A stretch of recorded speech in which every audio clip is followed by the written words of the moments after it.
Well, welcome back, everyone. This is Mark Platten here, one of the 22 co-authors of The Art of Connecting with Nature. Today, I am interviewing KB, and she wrote chapter 26, which is an exercise, ritual, ceremonial practice.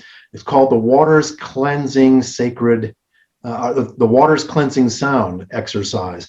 And then you also, KB, wrote the chapter 27, so you're back to back with that. I think Steve Tromulak had the same thing. I think he was 8 and 9 or 9 and 10. So your primary chapter was chapter 27. It's called Into the Black Hawk, and we'll talk a bit about that later on in this interview with Steph. But the way I've been starting all these interviews off is to talk about, it's been 5 years now since we published the book and sent it out there and had things going on, and because of as I mentioned earlier with you before this interview started, that with the previous publisher going out of business, it kind of forced me to do something different, which is kind of good and exciting. And those 5-year points are really something that we kind of identify in our culture and as turning points or opportunities. So every 5-year, 10-year, those kind of anniversaries, we kind of mark things. So I thought it was really appropriate, the timing of this, that we could do a 5-year relaunch with it, and kind of along those lines. I'm curious for you, have you noticed anything that's changed in the last 5 years as far as how you connect with nature? I mean, certainly with the COVID, it's now May of 2021. We're a year and a half into COVID. I think that stirred things up for all of us in one way or another. So I'm curious if all this changes and things that just naturally happen in our world, what if anything has changed for you with how you connect with nature? Yeah, well, I would say that it was COVID over the last 18 months that really more or less kind of propelled me out in nature more. And I was very fortunate in that the partner that I have, we have a trailer, little travel trailer. In fact, I'm in that now. And we were able to take off and, drive to these beautiful places. And I'll tell you, I feel a lot of appreciation and gratitude that we could do that, because I know a lot of people that was not the story for them. It's also great that we're both retired, and that's something that has definitely changed for me over the last 5 years. And some of the ways that I connect into nature now, I've gotten into kayaking over the last 18 months. And I can be out there floating around for, 2 hours or so, paddling half the time, floating the other half, just taking in the sights and the sounds and the birds and the animals and just the visuals, because in and around Denver, I live in a very visually stunning area of the country. And one of the places I like to float on the water is, you can see the mountains in the background. It's Cherry Creek, State Park. And that's right in downtown Denver, and we're really fortunate to have it there. Again, after a couple of hours of paddling around, floating around, I get done and I feel emptied. Whatever was burdening me, or whatever I might have been thinking about, suddenly I get done paddling and I feel emptied and at peace, totally at peace. And again, it's connecting with nature, even though the visuals of watching the waves like gently come towards you and lapping the kayak, or rocking, waves with some of the passing boats. And I feel my connection out there with spirit just as strongly as I do, like, say, walking through the woods, so it's just very powerful.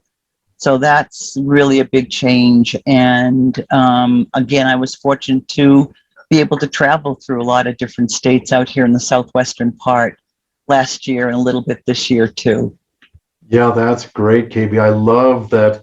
Even though you started off by saying you're able to travel and get out and do things, the thing that really kind of caught my attention was around you saying that in the middle of Denver at the Cherry Creek Park, State Park there, that has been one of the places where you've connected. So in one of the major cities, you're in there, and that has been, because oftentimes we talk about, connecting with nature means you've got to get away. and go somewhere Right. else, or go far away where no people are there. So you're in a city of, you know, a couple million people, and you're still finding deep connection, deep relationship, and you know, and Ariana and I have taken up kayaking as well, and Ariana more than myself with things, and she loves the ability, because there's an intimacy on the water that you can't get to on the land a lot of times, right? Because you, Right. yeah, so you can get right up Yeah. in there and observe and connect and kind of be part of that. So that's Yeah. really, yeah. Yeah.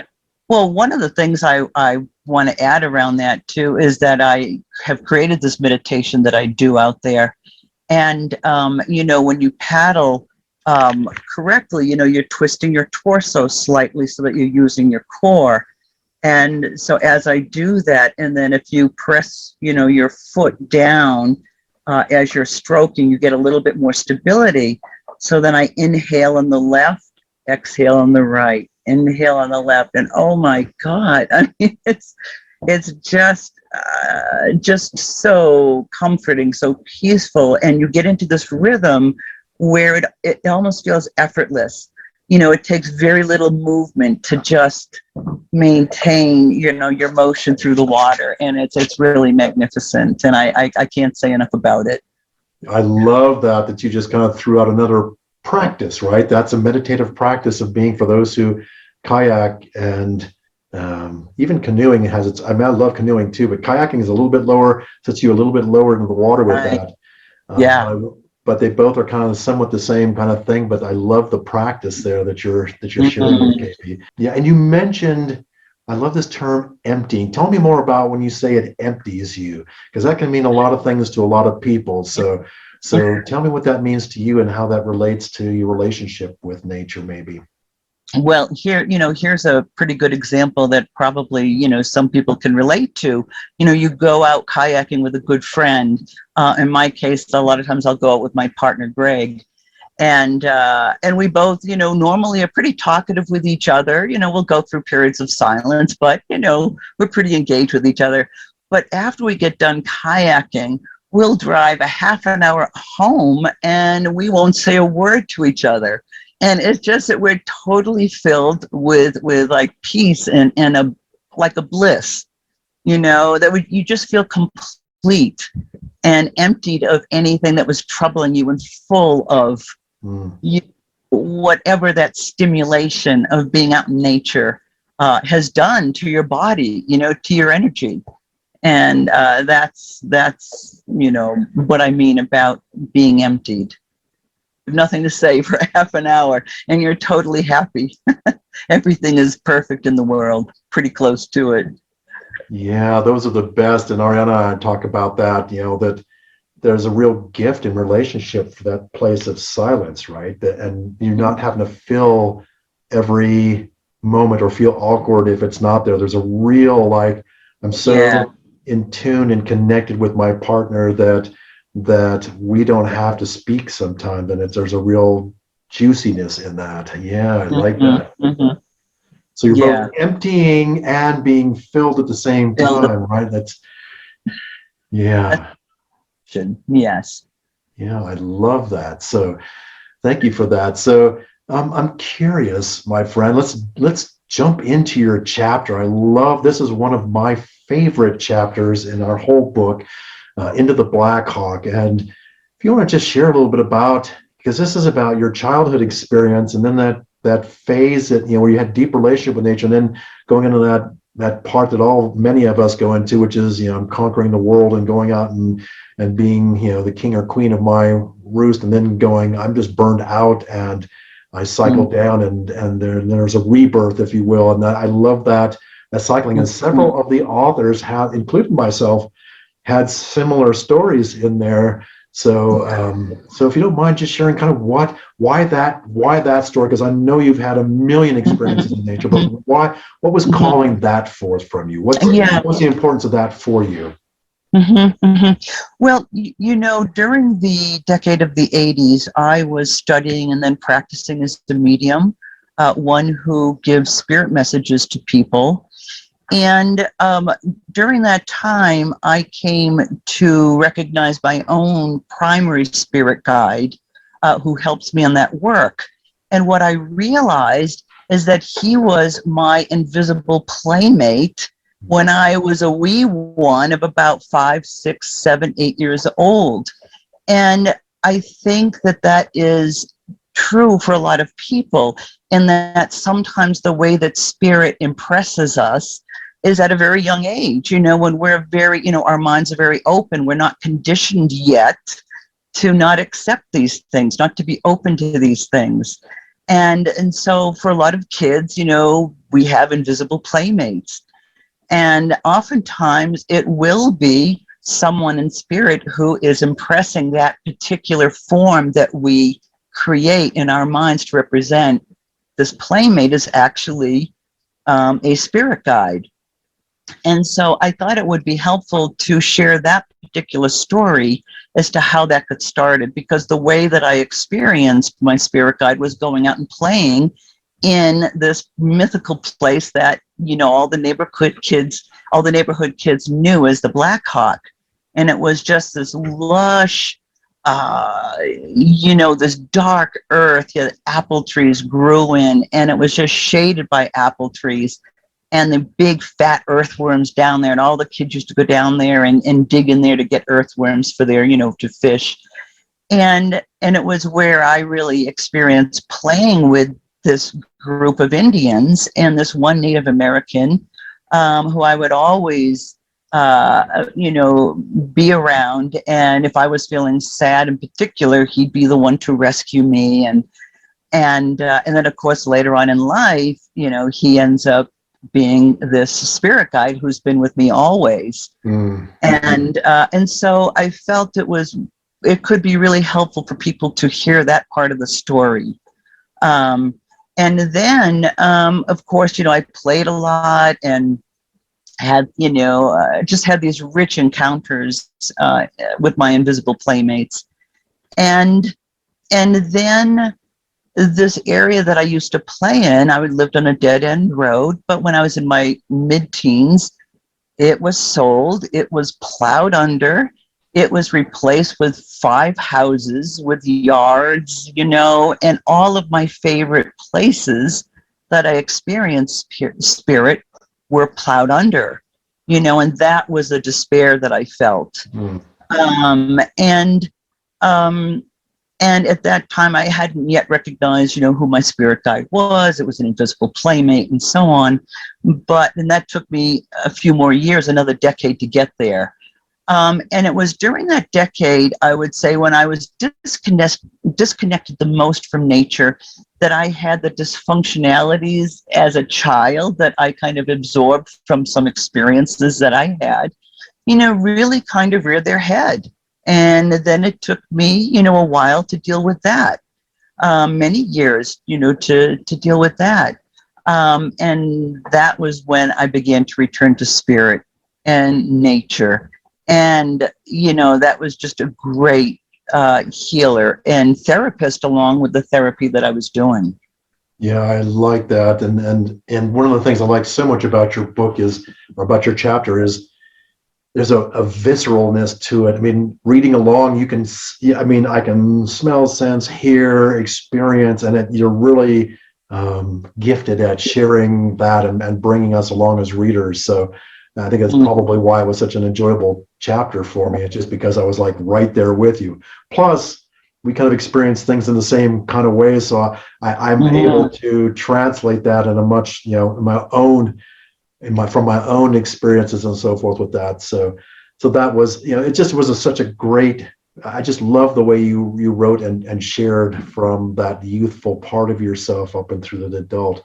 I'm curious, because you used the word invisible numerous times here. So when you were a child, did you see these Native American folks, or was it all in your minds? I'm curious how that showed up because you described, kind of what these, at least the main gentleman there kind of looked like. And so I'm curious, if they're invisible, yet you can see it. I mean, where's that seeing happening? Right, right. Well, it's interesting in that I did not see them, but when I worked as a medium, what I discovered about myself is that I work more clairsentiently. And so I'm not as strong clairvoyantly or clairaudiently hearing or seeing, but I feel things in my bones.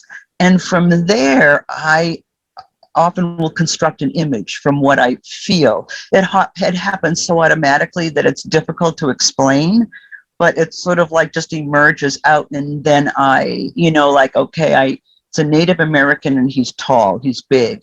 That's like what I know. You know what I mean? And then from there, I relate to that playmate on an energetic level, just telepathically. Yeah. So as a child, you didn't actually, because sometimes as children, we actually see them, and we can describe them and we can talk them. It's like they're right there. This is who this is. This is what they do. And here's what they want. Here's what they've asked of us. So you're saying you didn't see that. It was more an energetic. Right. Yeah. And I'm not sure what my I do have all of those, the clairsentience, the clairauditory, clairvoyant aspects. None of them are necessarily as strong as the other, just kind of appear at different times. So I really understand that when you get that sensation that it's not a hearing or a seeing, it's just a download basically. And then you feel it, at least for me, I feel it in it's like, oh, got it. Okay. I understand. Yeah. And it's that kind of processing that happens. So yeah, that's like a knowing. Yeah. Just like a download or a knowing or yeah. So what would you say to people who are listening to this, who are non-believers, who say, this is a bunch of bunk, you're just making this up, it's not real, it never happened? Well, how do you address that? Because in our world of where science is really our new God in many ways, and has been for several hundred years now, if you can't measure it, if you can't, touch it, taste it, feel it, put the five senses to it in some kind of measurable way, it doesn't exist. Right. Yeah. Well, it's so hard to convince anybody of something that is intangible, yet when you experience it yourself, it's very real. But I would say that, the main thing here is around connecting with nature, and it's really for us to be healthy. And no matter what you believe, I don't think anybody can really deny that part of it. And whether or not you feel spirit in nature or you don't, you may have a favorite tree that you always go to and you sit under, and some people might call that spiritual. Some people might just say, oh, I'm just sitting under a tree enjoying the day, feeling grateful for my life. Well, it's all good. It's all good to me. It really is. And I would just encourage people to get out in nature as much as they can and find that favorite spot, feel grateful for the blessings you do have. Take the time to be inspired. There's so much in the sky and the bird sounds and the colors and the textures. It's, we're just awash in this poetry that nature provides us all the time. And it's healing. It's very healing. And science has kind of proven that there's a lot of studies around that. So if someone is inclined to look into that, they could do that too. Yeah, I think Richard Louv really helped us with that, with some of his book, with his book, The Last Child in the Woods, where he started talking about nature deficit disorder and all the studies that are coming out about that. And then what we're seeing, I forget what the gentleman's name is, who did all the research on how trees communicate with each other, sending messages back and forth, and plants are doing this all the time. They're sentient beings. They connect with their young. They feed nutrients and energy to their progeny. And when they're dying, they help protect and do these other things as they know, and giving that energy so that they can live on in their own way. So they do a lot of things, that we do. And you can see this with giraffes. We've got the studies where, if a giraffe is going and eating the leaves off a tree, then the next ones that they'll send a chemical response out to the others in the neighborhood saying, hey, giraffes are here, put more, more bad tasting, chemicals in your leaves so that kind of it pushes them away. So So they're they communicate, but in such different ways, and we're used to it. And then you're going to throw in the all the stuff we're learning, digging into more and more with the quantum physics, where it doesn't respond the same way as Newtonian physics, and that really throws a lot of people off. So it's a really fascinating thing. I think as many of us are saying and of talking about, is that science is kind of kept. They're not two separate things. Science is finally starting to catch up with what the ancient traditions have been saying all this time, and putting more of these kind of scientific understanding behind what the ancient traditions have known for millennia, and that's powerful. Yeah. That's powerful. Yeah, yeah, it is. It is. There's an overlap, and I think that's going to be a huge frontier coming up scientifically in the next several decades, I'm sure. So it's pretty exciting.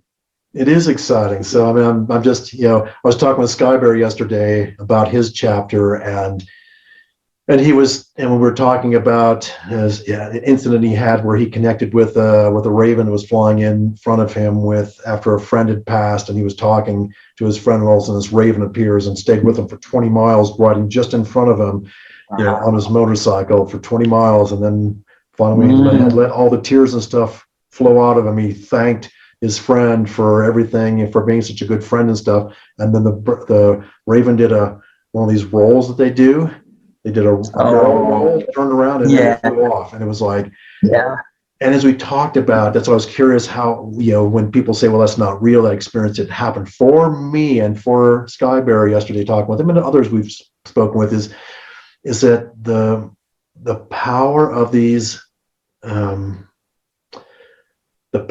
occurrences when they happen with us, through us, where we're part of that, is so visceral, real, true, and in many ways more true and real than any other things that we've ever experienced in life, right? That they hold more power, more absolute assuredness than almost anything else, that no matter what anybody says, they can never take that away from you, because it's such it's beyond the physical experience. It goes to the spiritual, to the soul level, and you go, oh, that's absolute truth I'm experiencing.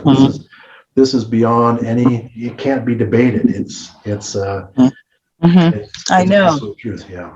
If it touches you, if it heals you, if it brings you happiness, if it brings you relief, if it brings you comfort, why question any further than that? I mean, other than to wonder, I guess, and to just appreciate the awe in something like that. Absolutely. Yeah. Absolutely. Was there anything more about your story that you'd like to share, your chapter there that you'd like to? Again, I think that the pandemic has really shown this to be true too.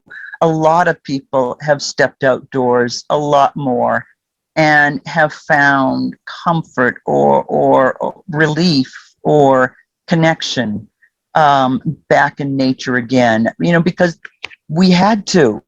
We have to get out. You can't stay locked in your house for months and months on end. And so I know that more and more people, stepped out during that time, and I'm so glad that may be, one of the silver linings of it. And if it inspires people to keep doing that, keep stepping out and being with nature, find your happiness out there. It's a good thing.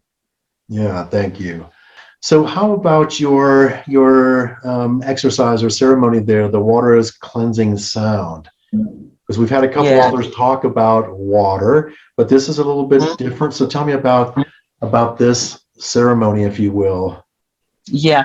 Well, there's an interesting story with this one. And part of the therapy that I was doing in the past, I was working with a practitioner who did health kinesiology.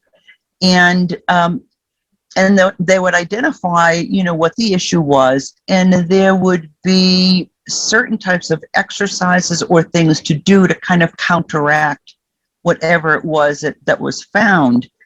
And for this one, I was asked to participate in the solution. And it was odd because I was never asked to do that. And because I was on this train of thought, I was walking through the woods and I was walking by a babbling brook. It was sort of like a guided visualization that I was doing. And so I lay down by the brook and I just imagined the water running over me. And my practitioner said, okay, go with that. You know, what they were doing is they were muscle testing themselves. And I don't know what conversation they were having with themselves. They never told me that part of it. But anyway, so I did. So in my mind's eye, you know, I laid down in this mossy bank and the river or the brook was running next to me. And I just imagined myself immersed in it with the water running over me. And I just stayed with that imagery for, I don't know, maybe 3 or 4 minutes.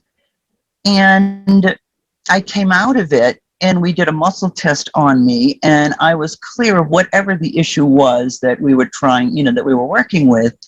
And then the practitioner thanked me for introducing this new healing exercise. And that was, you know, imagining yourself, a visualization of going into the woods, you know, lying down by, you know, a brook and, you know, or in the brook and imagining the water just, you know, streaming over you and really removing toxins, whether they're emotional or energetic or physical, mental, whatever level. And just imagining the water just cleansing you and pulling them out of you in a way. You know, so that's the story behind that. And I do, in fact, we're camped out right now and our deck is over a river.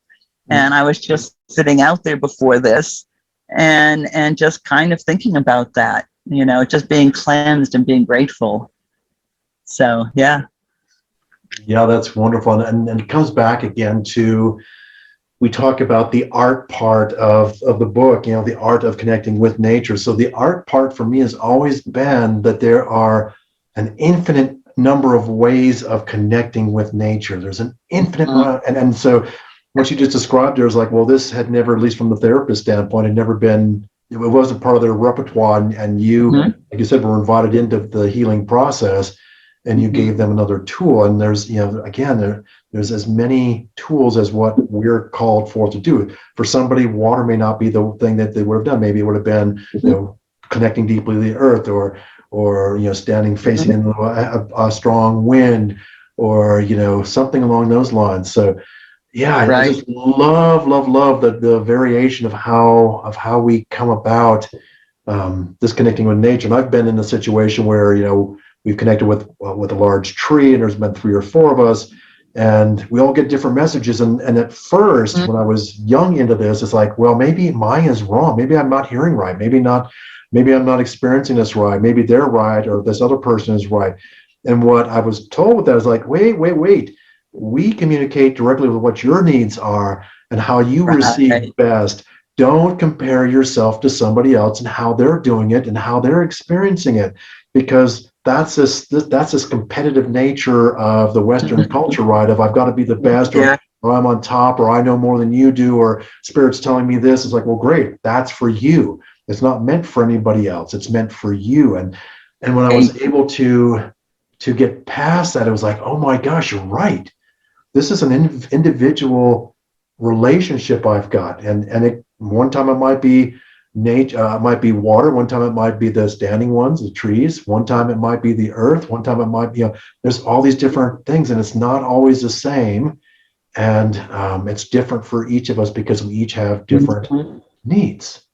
We each have different questions. We each have different aspects of our evolution and our advancement and our enlightenment, if you want to call it that, and our growth really is what it comes down to, right? We have different components that are looking for healing so that we can move to the next state, or that is there to kind of pull us forward magnetically by showing us certain things, or stating something, or making a download to us where, oh, now I know this particular thing. This is what I have to give back then.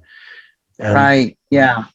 You know, and I think another important point too that came up as you were talking, Mark, is that, you know, just to quiet your mind and let your imagination take over. it's amazing. I mean, so many wonderful healing journeys, or even just sunlight falling upon you, and you imagining every cell of your body drinking it in. I mean, little simple things like that are your body knows what to do. And just open up your mind, and a lot of times inspiration comes in and your imagination gets activated, and away you go, and you get done 15 minutes later and you're a different person. It really can be that profound. It is huge. And the imagination is one of those tools that we relish as children, and our parents and stuff, at least in our day, were like, well, use your imagination, you'll come up with something creative. And we did. It's one of the things that nature provided us, right? That as Richard Louv talks about in his book, The Last Child in the Woods, is that there's a big difference between structured play and going out and letting kids open up and use their creativity to imagine what it is, and to create the forts, and to work through the problems that they find themselves in because they've done something or got themselves somewhere where they're stuck or can't get out, or they're trying to create something that it involves their imagination. And we know research wise that that up to about 5, 6, 7 years old, where the subconscious is really being directly fed it. We're just sponging it in, where our brain waves are the theta state, which is what you are when you're in REM, which is you're receiving and cleansing. You're completely in that subconscious realm. That is amazing manifestation and creation and connecting. And our brain waves are slower at that theta level than they are at the alpha and beta level that we are in our conscious mind.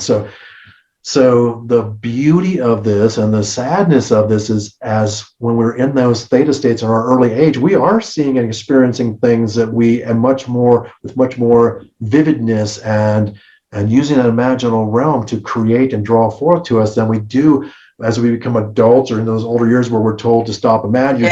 You're just imagining. You just imagine that, right? Those things really didn't happen with you. You were just imagining those invisible friends. Right. So you're more mature, and you can use your conscious mind now to grab hold, and you go, yeah, that's right, I was probably just imagining. And I've talked with so many people, and I forget what the percentage is, like 90 or 95% of people, when asked if they've ever had some kind of an unexplained experience, no matter what religious belief or political party or anything like that, 90-95% of people say, yeah, I've had that, but I've kind of pushed it off. I've had some unexplainable spiritual kind of thing that I can't explain, so I just push it off as kind of one of those erroneous things that never really happened, and I must have been mistaken, and I that must not be real. Right. Yeah. So we know that to be able to create anything, this pen I'm holding, the table is sitting here, the computer, you've got to go to the imaginal realm. It is our gift of creation. It's first created in the imagination, and then we can bring it forth into the physical form. But without imagining it, without using that tool that we've got, that we've oftentimes set down, unfortunately, then we become more robotic in our nature, and we just replicate what somebody else has put before us, and we're just a cog in the machine. And we go through life, and we get on the backside of our life and going, I just feel empty. It doesn't matter how much money you've made. It doesn't matter how successful you've been, what you've accumulated. We feel like we've missed something, like there's something incomplete. I really do believe it is this connecting with spirit, and one way of doing that is certainly through nature, with my experience, and making a bigger connection and contribution to the world with that, and giving back in a different way. So, and imagination is one of those primary, really important tools that certainly I encourage all who are watching this to pick up and really play with, because it's that whole thing of all this, Norman Vincent Peale stuff, the Tony Robbins stuff. You kind of fake it till you make it, and that includes you've got to believe it in your mind. You've got to create that vision and think about that, so you be it and then you see it. And I love those kind of statements, and that's the power of that imagination to kind of get you in that thought, and the emotions that come with that to support that thought, that imaginal piece. Right. Then you've got creation. So It's really good stuff. Mhm. Yeah, so thank you for bringing that up. It is, like I said, one of my favorite tools that we kind of abandon or are told to abandon as we mature, whatever that means. Yeah, yeah, it gets diminished, by others, I think, sometimes ourselves. Yeah. But creativity is a wonderful thing. Yeah, absolutely. So, my friend, this has been really sweet, and it's been so good to Yeah. see you, and in this medium of Zoom where we can do this that we didn't have available to us, 5 years ago. I so value who you are in the world and how you show up. I mean, in this whole conversation, I can feel your heart through this, and it's as sweet as it's always been that I've known with you. And so I really appreciate that you've shared from there, and that you've shown up and taken time out of your journeys and out in the woods there and by the stream to give a few minutes of your time to this endeavor again. And so I really super appreciate that. And I wish you the best on your journey. I can't wait till our paths cross in person again, hopefully sooner rather than later. Yeah, me too. I was just going to say, and I really appreciate you for just, again, shepherding all of this, because it's a lot, and I really appreciate it. And I hope people benefit from it. I'm sure they will. Yeah, thank you. And I was going to say that I hope we can meet it, since we're both in Colorado, that we don't have to travel the East Coast or somewhere else to do ceremony stuff for us to connect again. So we laugh about that every time we say, Yeah. KB, I was wondering if you're going to be out here at this event. So thank you, and get back to playing with your pup and connecting with nature. And we'll see, maybe another 5 years we'll do this again. So thank you. Great. Yeah, you're welcome, Mark. Good night.